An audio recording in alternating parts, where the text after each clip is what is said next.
So, given the journey 21 to 2026, there were so many gaps when we started in 2021. Access to financing for vehicles was a problem. Access to quality infrastructure at the right cost was an issue. Networks was an issue. Electricity was an issue.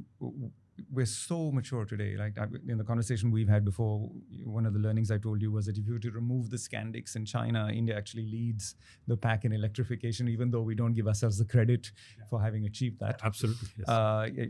What are the gaps that you're still seeing in the Indian ecosystem? I think the gap. So let me highlight one thing. Thanks, Ravin, for pointing that out. If you see the entire EV market globally, you remove China and the Scandi region and Tesla. Yeah, the India is actually one of the leading market in terms of adopting e-mobility. Now, let me put in this way. Until now, Ravin, we spoke, not just me, many of thought leaders in the industry did speak about clean mobility, zero carbon emissions or net zero, etc.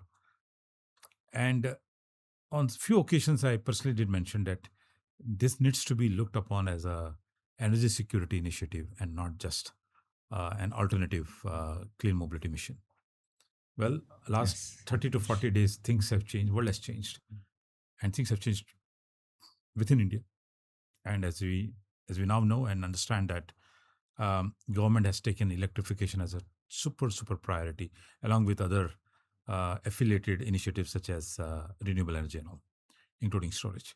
So, if we look at the electrification for India, it's now a must-do thing. It is not an alternative anymore. You may call it an alternate energy movement, but in a micro level or strategic terms, it is definitely or no longer an alternate by itself. It is a must-do thing for the country, for the economy, in terms of national energy security. Well, despite knowing all this, I think the push needs to come now from the government that beyond policy measures, there need to be an obligatory initiative. Just it happened in renewable energy 10 years ago. The government came up with RPO, the Renewable Purchase Obligation. And e-mobility as an adoption as an obligation is a must-do thing right now and needs to be a topmost priority for the national government as we speak.